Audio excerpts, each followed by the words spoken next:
Every day you wake up, you got a shot. Whether you take it or not, that's going to be up to you. But definitely, if someone was to see this podcast, I would tell them, and they're struggling, every day they wake up, they got a chance. A lot of people do things for paychecks these days. So whenever I see people that do stuff and they have a passion for it, it makes me more happy. Hold your applause, I ain't done yet. Immortality got me weary since Kobe died. I got this watch on my arm, but I'll never know my time. So my focus lies in my work, which got me in overdrive. I can't break for a day. I'm in a maze of my mind, I can't make an escape.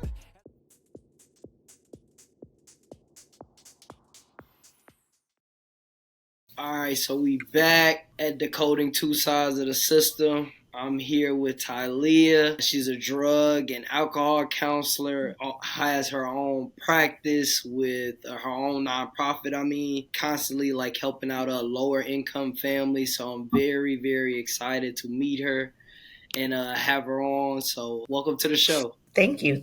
I'm excited to be here. For sure. So I want to start off. What made you want to work with like lower income families? I think that I kind of had a passion of working with families that came from somewhat similar to the same struggle that I came from, right? So that passion led me to I want to work with folks that don't necessarily have a voice for themselves, right? So with that being said, it just working with this population, it's something that I'm used to, right? Because I'm used to being around this population. I've grown up around this population all my life. That's what's up. I think because obviously this is a mental health podcast, and I always think about lower income families, and we kind of had this talk whenever we had met, but just how the mental part of the mental health thing, of them not having the resources or even just not even have the money, but also just not the understanding to realize like how mentally impacted they are, from depression, or it could be, from anxiety or stress if they don't have bills or stuff. So it kind of just warms me up to know that, you wanted to help those type of families. And my second question would be to that is like, whenever you first started helping them, what did you first realize? Like most of these families are so behind on this or that. Like what? Yeah, no, totally. I think when I first started, I noticed that there was a disconnection with a lot of professionals that are not so much as the same race with these families that I'm working with, right? And when I say like a disconnect, I mean, there was a kind of a lack of understanding of what their needs were. Right? Because it's hard to say, hey, I know that you're struggling here and you need X, Y, and Z when you have never had to be in that position before. Right? And what I mean by that is that when we work with families who have food insecurities, with my staff, with myself, you have to ask yourself, like, have you ever been hungry? Like hungry to the point where you're like, I don't even know what to do at this point. Right? So those families, what we were noticing is like, there was a connection. There wasn't the connection somehow was lost with a lot of these agencies. They didn't know how to get it, where to get it, how to sign up for it, right? And it's a real humanistic feeling like I want to help this person like as if I would want to be helped, right? Yeah. So that's where a lot of that stems from. And just being able to identify like this population is not getting the due justice as far as the resources that are out there, not being able to connect with those in it. And it's puzzling a lot of the times. It definitely sounds like it's hard. What are some things like within that you experienced that like kind of broke your heart? It could be from the standpoint, from like the mental standpoint of just somebody like not realizing how much they need therapy, or just somebody like not realizing how far in they are of stress or anxiety or anything of those levels. So I work with most of the population I work with have some type of substance addiction.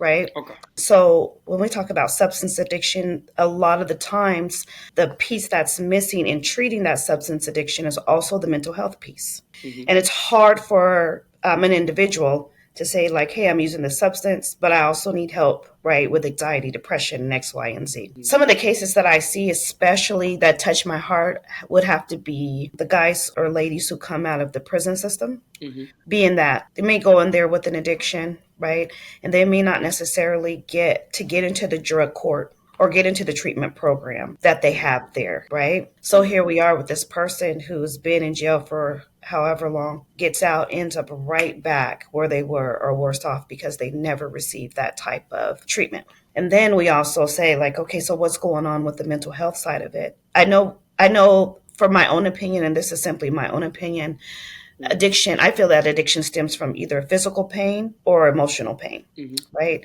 And so a lot of the times when I talk to my clients and they just want to treat the addiction, they want to get over the addiction, right?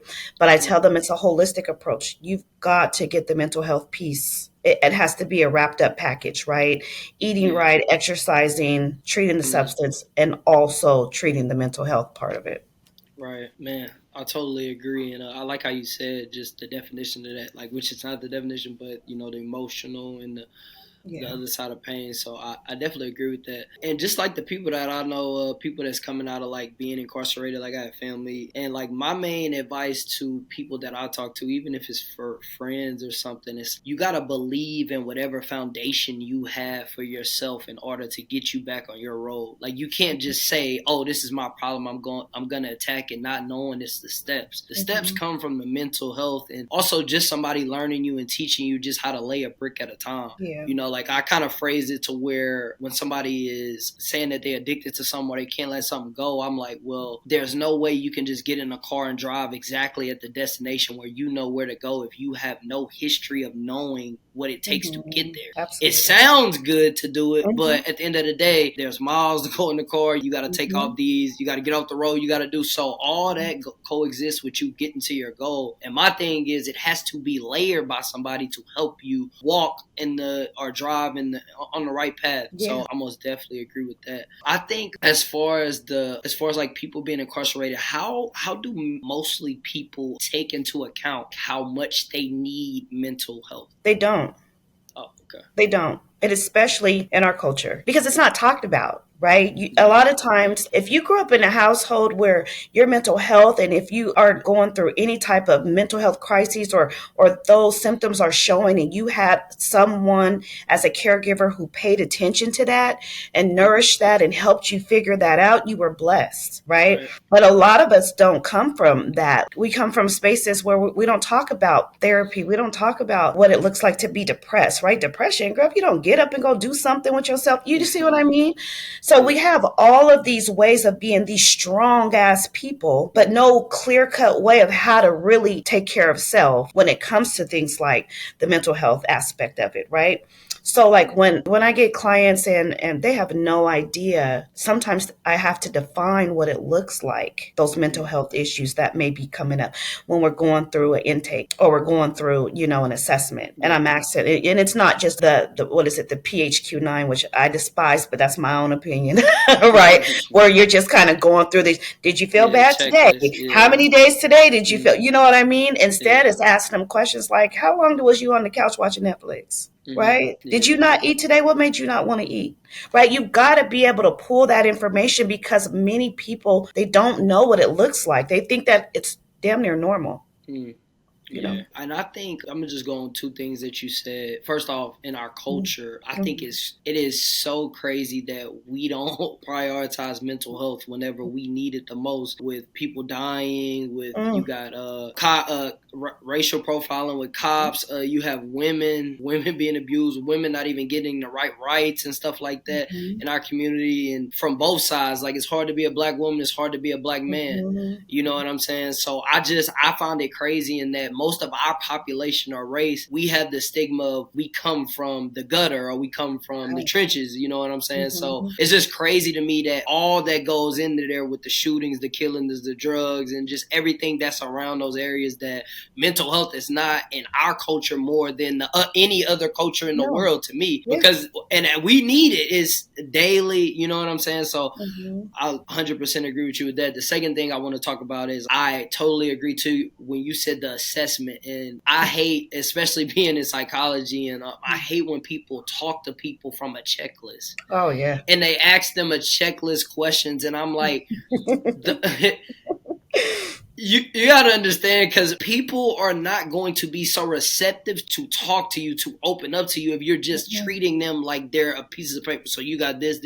And the questions that you ask people, you can ask a question that really might open up to the lane of really what you need to be getting into, instead of just going off of a checklist. So I totally agree with that as well, because people are not machines. People are actually people. And most people don't want to talk about, the hard things that they go going through. So that's already vulnerability right there. So whenever people do that and I'm around, I'm like, I wouldn't do that. But if that's how you like, why would I tell you anything if you just like, I wouldn't talk to you if you were telling me some qualifications that I needed for something, you just doing this, and I'm gonna look at you like, okay, not to mention, you've got to answer these questions. You only got like about an hour and a half, right? So I need you to sum up all of your trauma right now, right? It's not feasible, it's not comfortable, and it's not relatable. You know what I mean? But I did want to say something you were saying about just not knowing that we as a culture like need it. There's so many times where I've talked to someone who has been like just living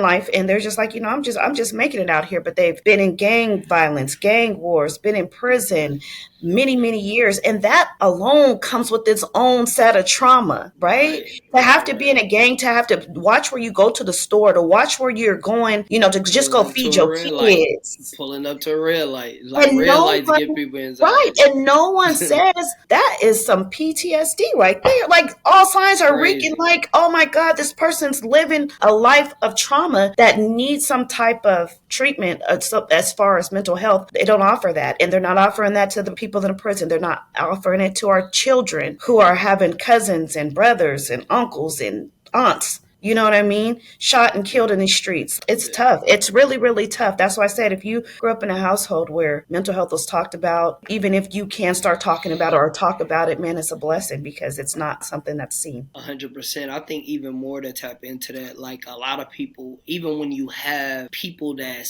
is like family that's in the streets, but you're like somebody under and you want to do something different. I think like that's where I feel at. Like I didn't want to be in the streets and stuff. Like I wanted to play basketball, I wanted to try. I was like, nah, that I'm cool off that. But when you're so close to that, people don't understand what they bringing into the household. Like you can be a good kid and go to school and do what you need to do, but whenever you get home, your brother out there selling drugs, or he done fought somebody, or they done got in a shootout now. It's like, hey, I need you to watch yourself. You can't go here, you can't go there. Like people don't understand what that does to you, like eternally. And then some people, like I find it crazy too. Whenever I talk to people with PTSD that come from these places, the craziest thing is they don't even feel comfortable leaving those places.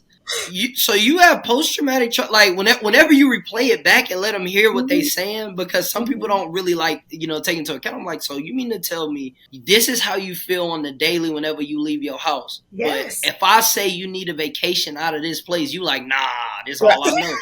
Right. Like you see what I'm saying? Like, and it's so hard, but it's sad too, because it shows how much their mind and their mental mindset is stuck into one place. And that's only one area. So you think it's one way of life to make money. You think it's one way of life to, be successful. And that could be totally wrong. You know what I'm saying? That could end up you in jail or you dead in other aspects. But yeah, it's just, I said, especially in our culture, I just find that it's crazy that in the Black cultures around the world that we don't discuss mental health at the rate that we need to. Yeah. I would say that for sure.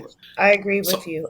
Go for it. Oh yeah. So what was your biggest lesson whenever you first jumped into the nonprofit game? I'm just gonna be honest that a lot of people weren't as open to helping as I thought. We talk about like having, sometimes you've got to reach out to those who have paved the way for their business. Like, hey, how did you do this? Or what should I do next? It really sucked that I've had a few people, let me just say this. I've had a few people that I've gone to and I continue to go to within the Black community that have been like outstanding people who have helped me cross my T's and dot my I's. Right. But when I've reached out to folks who have like these agencies that are like on top of their stuff and really making an impact, the door was shut a lot of times in my face. And it was hurtful and it was hard, because it was just like, here I am, I'm trying. I don't know, I'm the first in my family to open up a nonprofit, right? And to do this work. So it was hard to kind of reach out. And not only that though, but when you come from a lifestyle of being in the streets and just,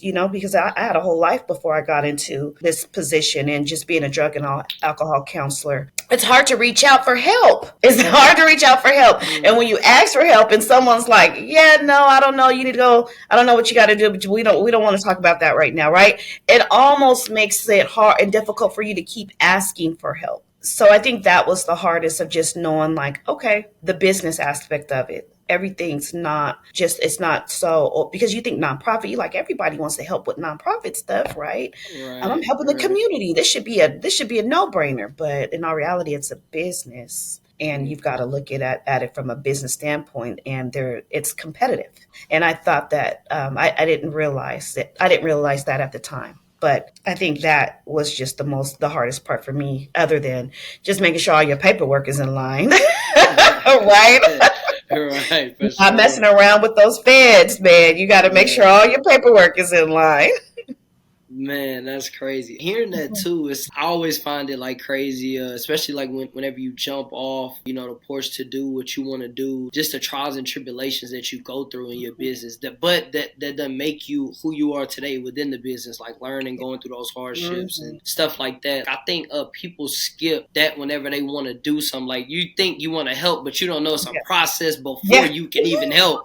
You Yeah. know what I'm saying? So it's Yeah. like and it's so tough. I found that in the podcasting game. Like, well, what I do, like, a lot of people are not gonna tell you nothing. They ain't gonna tell you no apps. They do not make it easy for you. You gotta really like get out here and then see. Mm-hmm. But whenever you start doing it, whenever you start breaking down those barriers, it feels Yeah. better when you do it for yourself. You know what I'm Mm-hmm. saying? And Mm-hmm. another question I got as well. I know doing the work that you do, just like doing the work that I do. Like, I come in and I can speak a certain way, but also off camera I can really hit you with the nigga. Don't play. Right. You know what I'm saying? Like, yeah. So I want to ask you. I know there's been a time to where you went spoke to somebody, and this is the problem that people have in today's society. People will see where you are now, but they don't know what it took for you to get there. So you can be talking to help somebody and they looking at you crazy, like you don't even know, but they don't even know your past. Right. You know what I'm saying? So can you give a person an example of that? Yeah, I think that a lot of times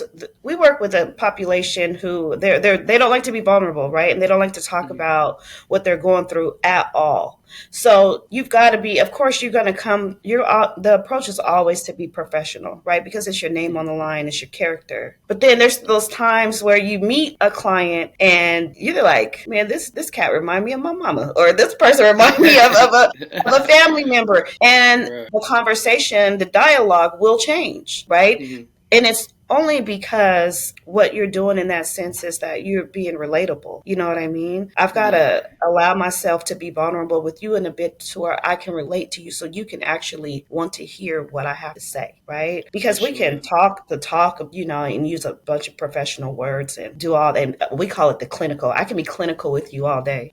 Right. But that doesn't bring me the relationships that I need to establish with my clients, right? Now, that doesn't mean that we're going to go run amok and just be, and switch up all the time. But it definitely means that I want to be able to talk to you in a way that you understand, and in a way that you're like, okay, this person, I'm looking at somebody that reminds me of me. You know what I mean? So I think that it's like being a chameleon. And I think that honestly, growing up in the Black community, you get taught that type of lifestyle. You get taught how to switch it on, switch it off. You know what I mean? You just, it's something, Sure. it becomes a skill. It becomes a skill. For real. You gotta have a skill, and that is something that I preach to people, because counseling, most of the field is all white. You know what I'm saying? And I remember just working, and I was telling people, like, everybody has a switch, but it's actually a skill, because some people might be more intelligent than me. They might have more education, but they don't even have the skill to sit in this room and articulate themselves like I'm articulating myself. I'm like, they might come at you and say some of the most profound things, but the way it's gonna come out is not going to be received. You already know, if you're a Black man, you can't have no anger energy. It might be some stuff that trigger them, and then they, you know what I'm saying? So I just find it like crazy that what other races or just people don't know is, like, we have to have certain skills, like knowing how to turn it off. That's a skill. Also, too, doing counseling. I know for me, it's been multiple times to where, like, I'm talking to people and they're like, nigga, you a college kid, and I'm like, where you think I'm from? And then because I be wanting to know their perspective before I really, like, I flip my switch. Like, okay, well, I'm gonna just let you. And then they articulate stuff, and I'm like, then I just listen. Yeah, it's my a nigga, switch. no, Yeah, I'm not even from there. switch. Don't do that. Look, I just know how. And then they like, what the yo? I ain't even. Yes, yes. You gotta understand where I'm at. What am I? You know the game. What am I doing? Oh, okay. Right. Yes. Yeah. But I gotta talk to you like this because we're in this setting. But don't get it twisted. You know what Yeah. I'm saying? Like it's always. I find myself always in them situations when it comes to just myself because how I come off like. But I Yeah. really think that's funny because I know you go through the same things. Yeah. And it just, I feel like that, I don't know, especially working with like youth Mm-hmm. sometimes youth are like, you don't know what you're talking. A lot of people come off, they feel like you don't know. You haven't walked my shoes. You don't know what I've gone through. Right. And I may not have gone through what you've gone through, but my own life experiences give me some type of, it can be somewhat similar. You know what I mean? I can understand. Mm-hmm. It gives me that empathy, right? And that compassion Mm-hmm. and be like, I'm sorry. And I'm here and I could walk it with you, right? I Mm-hmm. don't mind walking it with you. For sure, for sure. I always tell people whenever they say that, I'll just be like, listen, there's sides of pain. If you ever lost somebody in the streets, if you ever lost somebody doing this, I felt that. So tell me your pain and I'll tell you. And then if I don't, I'll tell you, no, I haven't felt that. But if you give me an experience of pain and I can coexist or somewhat have a thought of where I feel like I can cross that bridge, then we cool. We gonna get through whatever problems you got. Cause Absolutely. you know what I'm saying? But as far as me Absolutely. walking in your shoes, I was like, no, I would Yeah. never walk in your shoes. But tell me about your pain. Let's talk about pain Exactly. then. You know what I'm saying? So, And I yeah. think that that's where the disconnection comes from. And honestly, when we're working with people of color from other nationalities or other, Oh, the yeah, professionals for that we sure. normally see, right? Hmm. They're not able to walk in that pain because it looks totally different. You know what I mean? Yeah, And yeah, for we sure. have our life experiences, but we're so much attached because we are Black. A lot of the things, a lot of the similarities, a lot of the things we talk about, a lot of things that, that have happened, or a lot of our traditions, a lot of our cultural things that we go through, just sometimes they don't connect with other cultures, and that's okay, but it's kind of Hmm. hard to connect, to make someone feel more comfortable, so that way you're For not sure. being robotic and just checking boxes, Yeah, for sure.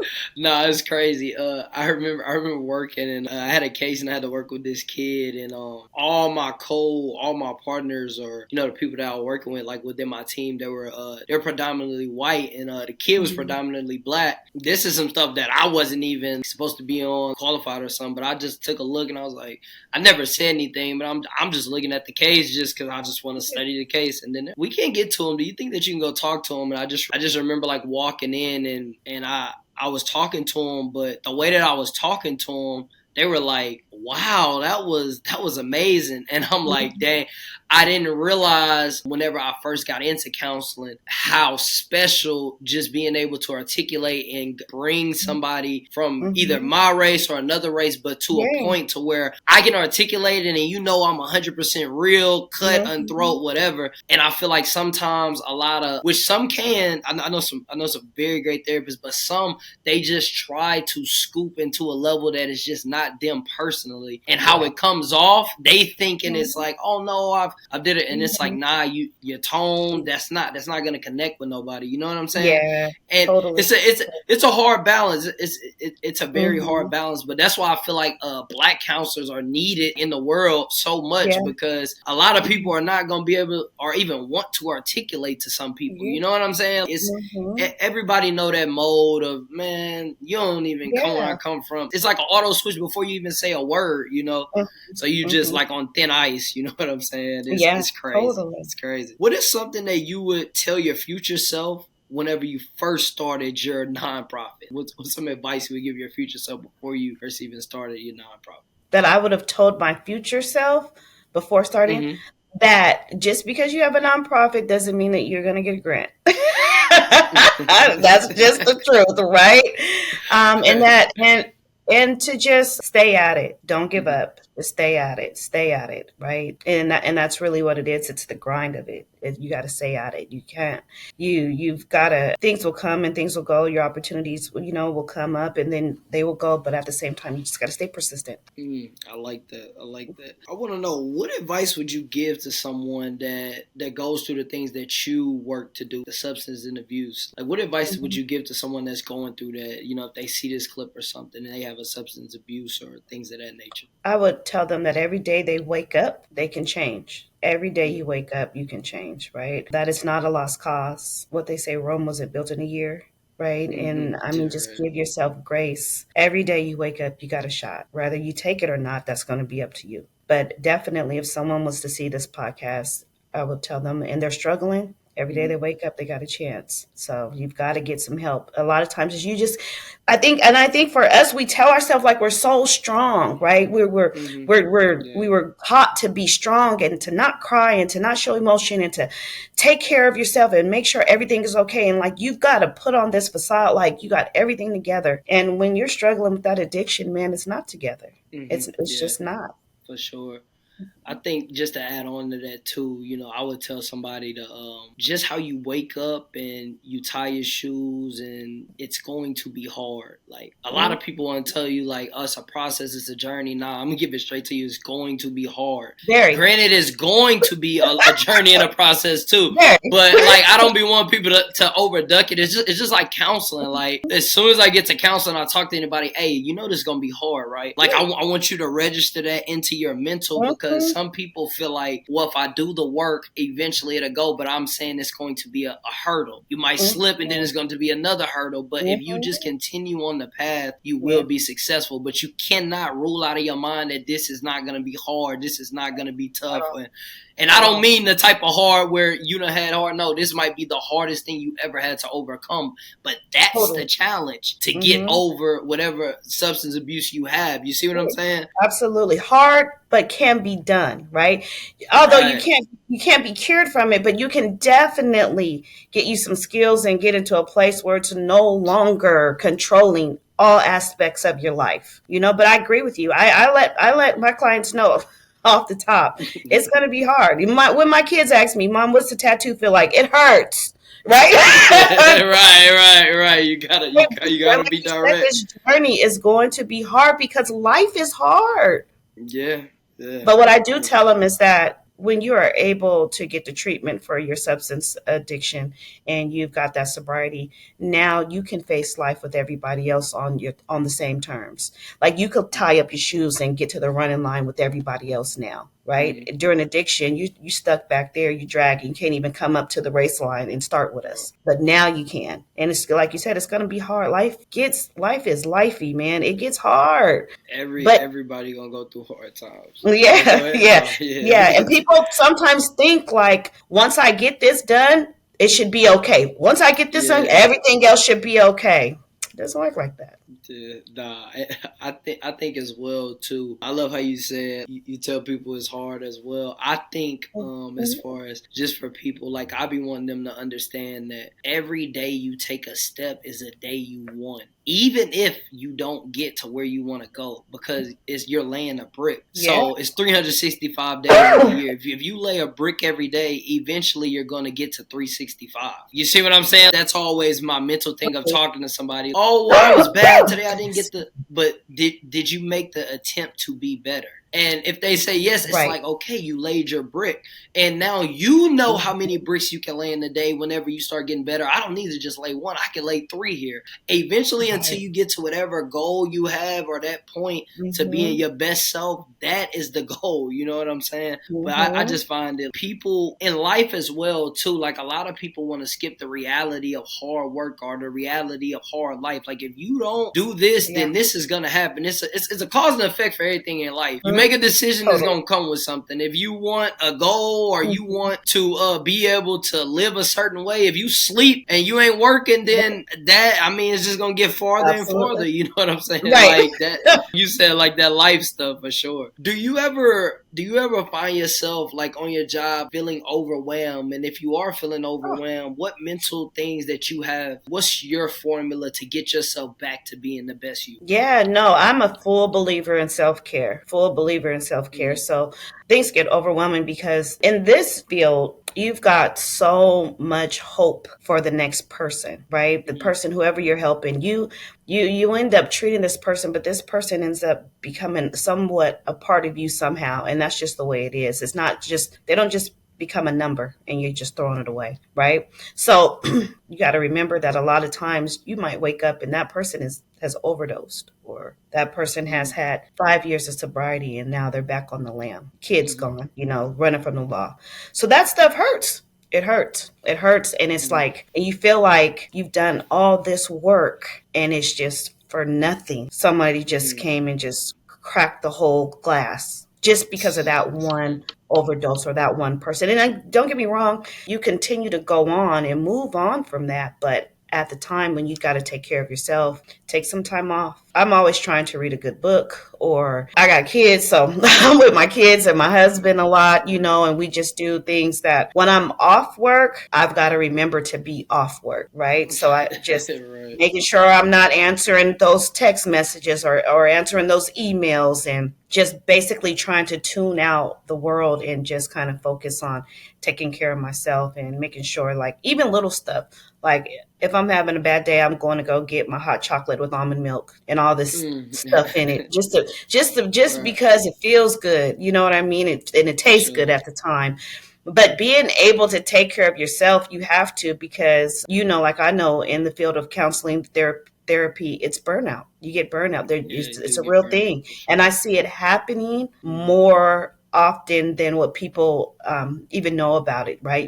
You see people all the Yeah. time but they keep going because they got bills to pay or they got this to do. Right? But Yeah. what does that mean for the care that you're providing now? You Yeah, know? you're not even your best self. I see that a lot too, and that's why self care is one of the main things that they preach whenever you're in this field. Like, please, Hmm. self care, take you a Hmm. break, go do this. This is why they require self care days, and Yeah. they really put an emphasis on that. And I just find it crazy because like some of my friends, like I'll be cooking all the time or whatever, and Yeah. they just be like, yeah, they be like Trey, you always doing this or you always cooking. I'm just like, cooking is part of my self care. What people don't Hmm. realize, I love to cook because for me, it's not just. Some people look at cooking as like, oh, I want a meal. I look at cooking as, oh, I get to layer a meal to make it taste to me See? how I want, and I Hmm. can slow down. I can try new things. Yeah. I can really go into the science of, oh, well, if I cook this on this temperature and this, like I'm thinking so far into just cooking that, Yeah. you know what I'm saying? Like it's more, but Yeah. it's my self care. You know what I'm saying? Totally. So people Totally. are not gonna understand. Like, how do you meal prep all the time? I love to cook, but cooking is part of my self Yeah. care too. That helps me for my week. So Absolutely. you know what I'm Absolutely. saying? That like just finding your niche or whatever. But Hmm.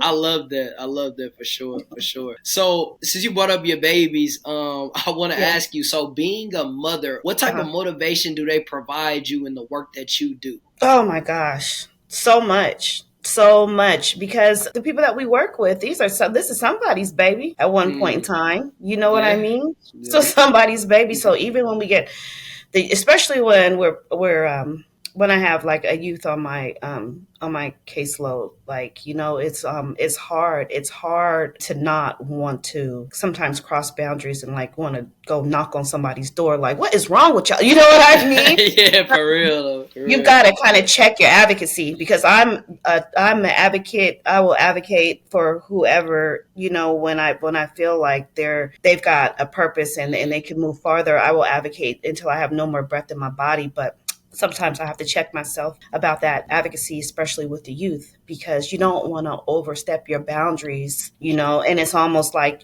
I have an idea of what I feel like should be helpful for this person, but I've got to also remember to include the caregiver's idea of what would be helpful and support them in that process, you know. Mm-hmm. So with my own kids, like I mean, my kids now, they know so much about drug and alcohol addiction, it's ridiculous. Like, you know, my kids, my daughter will call me anytime and, Mom, so and so's acting this way, do you think that they're on? And I'm like, oh my gosh, you know.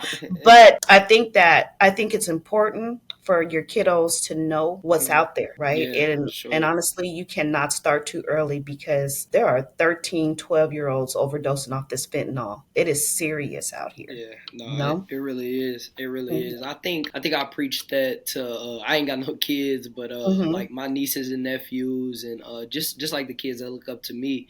Like I Yeah. don't really hold no punches, and I've always been like that Mm-mm. because in life, life ain't going.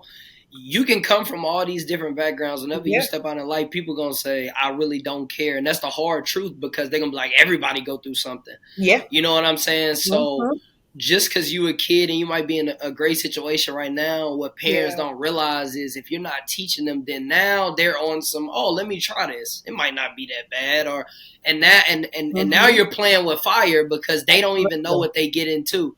You No. know what I'm saying? So Yeah. it's I love how you said that just with layers because I feel like in some time and just with some people, like some people want to act like it's just the reality. Like these kids ain't listening to the music that they listening to. These people don't know these celebrity Mm-hmm. business. Like Mm-hmm. they'll find out and tell you, or you find Yeah. out. You know what I'm saying? Like it's just Mm-hmm. the way And that the world is now is crazy. Oh, go ahead. no, no, no, no. And I was going to say, and they're very influenced, right? They're influenced by their Oh yeah, peers for so sure. so Yeah, heavy that, yeah. and we as parents, you can't be with them 24 hours a day. You're hoping and praying that they're doing, the right things, but it's the influence of other children. It's great, and it makes, and and it can veer really, really quickly. So you Mhm. just got to be careful. No, I definitely agree with that. So, as a mother that does this type of work, like, do y'all have like conversations within y'all kids about mental health and Hmm. about like stress and things like that? Hmm. And like, Yeah. how do those conversations go? For the people and families that Yeah. don't have these conversations, right? And Hmm. yeah, I always say, listen to your kids. You got to mm, listen to your kids and listen to what they're talking about, right? And to just know, you got to be able to catch it. If you don't know much about mental health, stress, or anxiety, depression, just some of those common ones that are thrown about, for because sure. daily, a little bit of anxiety, a little bit of stress, and a little bit of depression is okay. But when Mm, it's coming off where your kiddo is, they just can't, they have no motivation to do anything. mm-hmm, You're looking at things like, this kiddo doesn't want to clean their room, and I'm just saying that most people are like, this kid is just dirty, but why do you want to live in a space where it's nasty and you don't like to clean it? Just talking to them, being able to hear them, because you have to understand that many, many, many, many grown-ups, and a lot of people that I know come from a space where it's like children are to be seen and not heard, mm, right? And mm-hmm, that's how a lot of people grow up. So they don't, oh, get out of here. You grown folks is talking. Don't come here, like that. mm-hmm, They don't take the time to listen to what these children are saying. And I'm telling you, you have a conversation with your kids often, you can hear, like, wait a minute, that doesn't sound right, right? Just two mm-hmm, days ago, everything was going great. You had great, great friends, and now today you don't like this person, or this person is causing this issue, or you know what I mean? You have to listen. And I have grown kids too, that stress can look like, things going on at the workplace that I know shouldn't be going on. But then I've yeah, got to support my kiddo through it, and give them that empowerment to say, like, hey, you got a voice. Use your voice, right? Because if not, being overwhelmed with stress will take you down, for sure, for Yeah, and sure, for sure. depression, especially for young men. I think that, I mean, young women too, but I feel like especially with young Black men, They just did a um, study with even men that get divorced are 10 times more likely to kill themselves. Suicidal. absolutely. You know Like, what I mean? yeah, Like, I feel yeah, like you're not checking in, and it's the simple check in, not how are you doing. You got to dig deeper than that. Right. And Mm-hmm. I love that. I think as far as, especially with the young men Mm-hmm. and like I said, it's no disrespect, but to the mothers that's out there and that they chasing these guys, they chasing these men and they're bringing multiple men, or they just have a guy that's just totally a toxic relationship and their Yeah. young son is seeing all this and he's not Mm-hmm. getting the attention and the love that you would give to somebody who don't even care about you. Like they see that. What Yes, that does to their mental is, they start to Mm-hmm. resent the parent and they start to resent, you don't even love me like you love this person and stuff like that. And as kids, that's what leads to the suicide. That's what leads to drugs.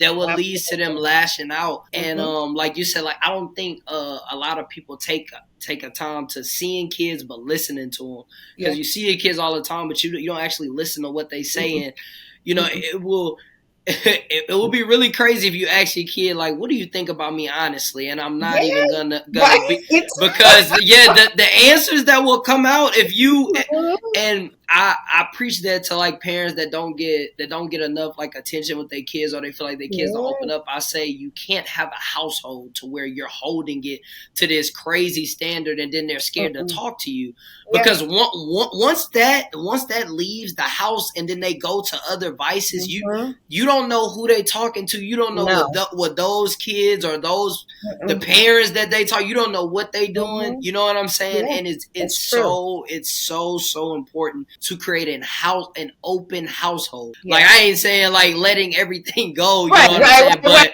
But not too much now. Not too much. Yeah, right. You know what I'm saying? But establishing that right foundation so that whenever it's kids and y'all really have that open conversation policy, you would rather that than you have to go snoop. Because what a bunch of parents are doing, and this is the truth, they gotta go through their own kids' phones. They gotta find these social media. Like, I mean, this is just the truth. We gotta talk about it. We're gonna talk about it because you're not listening. And then you're wondering, like, why is my kid doing this, or why is my kid lashing out? That time, whenever he was this age, you was messing with this person, and you wasn't even giving him the attention. You wasn't listening to him. You wasn't asking him what he was going through in school. You wasn't noticing. You know what I'm saying?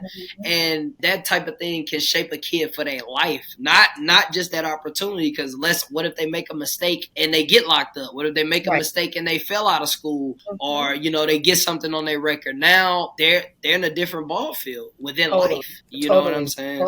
So and that's hard. And like you said, just being able to listen to your kids, because what you're doing is like you talked about that foundation.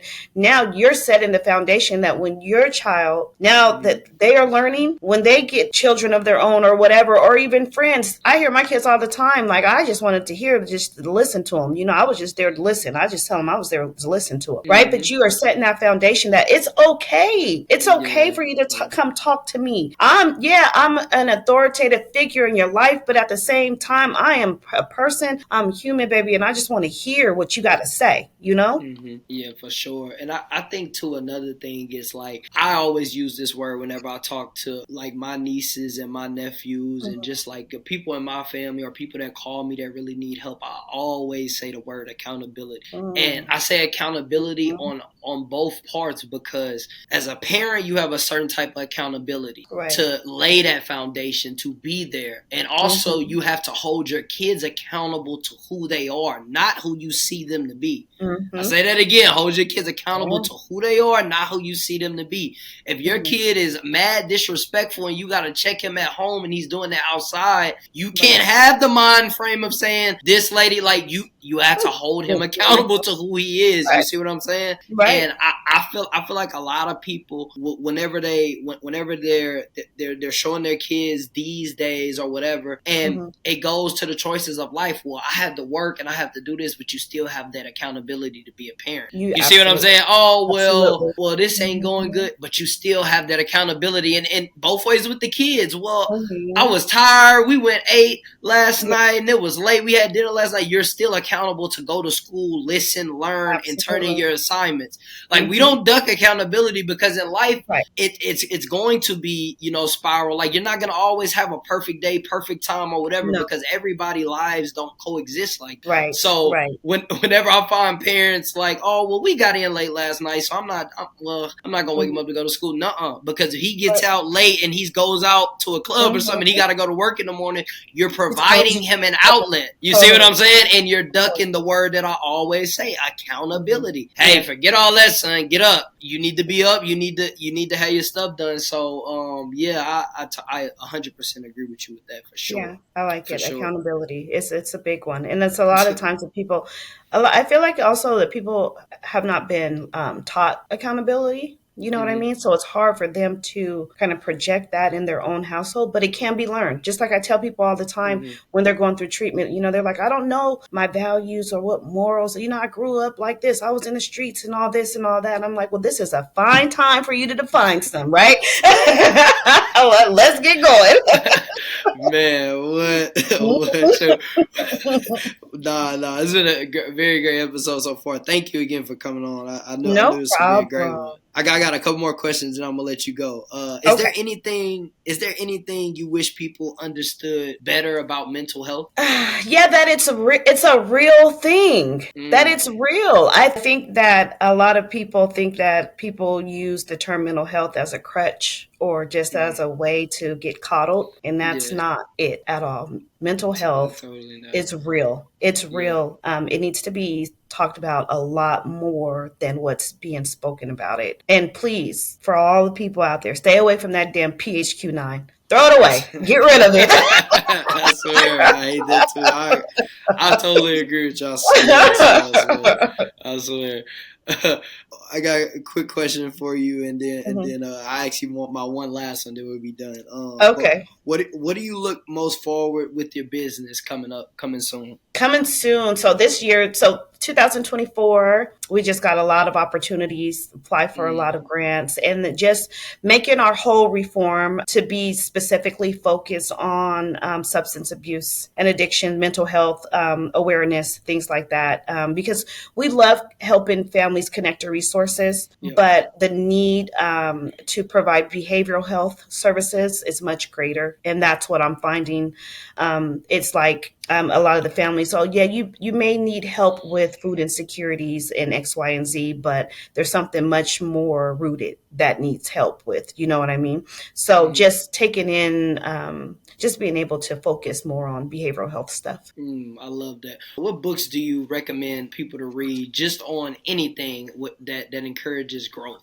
First of all, I love The Go-Giver. I don't remember who is the author of that one, but it's called The Go-Giver. It just made me look at life as a different perspective, because I think we're always trying to like run the race. Like, I want to get it. I want to get it. I want to get it. I want to get it. But at the same time, it's like, what follows after that? Once you got it, then what? You know what I mean? What are we doing this for? I just got a new book. One of my cousins just sent me, The Power of No. Oh, right? Wow. That's on my book list. I haven't You read got to it get that one, The Power of listen, because I'm mad because I just started. I got 2 new books in my rotation right now, and that gotta be my third. I'm so mad. Go ahead. Dang, I'm mad. The Power of No. I just got it, so I'm gonna be diving into it. It's not a super big read, but but it's something that I believe that when you're in the field of any business, that you got to be able to accept it and to know how to move on. I remember being a little girl, my grandma used to say, "What's the worst thing somebody could tell you?" No, you've heard that before. You know what I mean? So that is so funny, because I remember growing up, and like I grew up like with my grandfather, and he would always tell me, like, you know, Trey, you're gonna get a million no's before you get the right yes. And, get the book. I swear I gotta get it. I'm so mad I haven't tried, but that's on my book list. That's literally after I read, because right now I'm reading the Will Smith book, and then after that, I forgot what's in my rotation. I gotta. Okay. Get The Power of No. No. That's I gotta get that. I'm so yeah, I need that. But I love that. I got a question for you. So your husband Devastate, first off, he has a nigga name. Cool dude. Cool dude. He has a nigga name. You know he black, everybody. It ain't nothing to talk about. That nigga, well, he ain't black as me, but he black as his name. Yeah, we just gotta throw that out there. I was telling TT that she was crying. Like, it's like, you was a clown, but nah, his name is funny as hell. But and he fit his name too, cause he bulky as shit. But no, yeah, man. But so like I got this question. I love to do with the women, but it's called What's Your Love? Okay. And so you gotta tell me your love. Like, what's the taste of it? What's the smell of it? Okay. What it looks like. Okay. Let me see. So what's the taste of your love first? What does it taste like? Sweet potato pie. I love sweet potato pie. Everybody loves sweet potato pie. Yeah, like sweet potato pie or like some good yams, yeah. Okay. Mm-hmm. What's the smell of your love? Oh God, I could name a million smells because I like perfume and he loves cologne, but that wouldn't even be it. I think like just I would think like a fresh car smell, like fresh. You get into a brand new car, you like, ooh, okay. Yeah, I got you. Fresh car smell. Everybody knows that smell. Like, okay, that's new. I like it. Mm-hmm. Okay. Now, what does your love feel like? It feels like a hug that you receive from a loved one that you love to death. Like my grandmother, she passed away in 2010, but it feels like comfort, I love that. Okay. So we did taste, right? Yep, taste, smell, feel. Taste, smell, feel. Look at you using all my senses. Okay. For sure. I love the question because it's so detailed. You know what I'm saying? Like, but it's a great thing. I think it's touch, smell. Okay, yeah, we'll go with that. Okay. We'll go with that. This part of the segment, everybody know what it is the cold and the real. So I just want to say I truly, truly appreciate you, especially meeting you for the first time, going to dinner. I've always kept and watched, you know what I'm saying, and I always asked about your growth within your business and stuff. And grateful to have met you. And I love the work that you're doing. I love just your approach and just your passion for the love that you do, because a lot of people do things for paychecks these days. So whenever I see people that do stuff and they have a passion for it, makes me more happy, because I would rather people be doing something they have a passion for than just doing something to collect a paycheck. So I just want to tell you the work that you're doing is tremendous. Keep going on your journey with your nonprofit, with these grants or whatever. And like I said, I'm just grateful to have met you, and so grateful that we got to do this episode as well. So Thank you. I'm so happy that I was like flattered that you wanted to interview me. I was like, man. No, for sure. But no, thank you. I've always got you in my mind whenever we're going around, we're talking to people, and I'm like, oh, mental health. Let me call Trey. I might have to call Trey. I'm like, you know what I mean? It never gets to that point, but I'm always thinking about you, and I see you doing your podcast thing. So just keep going, man. Keep going. Yeah. Good job. I appreciate it. I appreciate our connection. For sure. As well. Shout out to you. Shout out to the Boston Tay. It's all love. It's all love. I just had to throw that in there. But to everybody, I'll definitely have her page up. Y'all make sure y'all go follow that. She definitely has big things coming soon, and definitely whatever I can do to help, let me know. Social media, whatever, whatever to help you push your brand forward or whatever. But thank you for your compliments on what I'm doing and what I'm continuing to do as well. So thank you to everybody. We'll be back again with another episode, but for now, this is it. So peace. All right. Bye. Bye.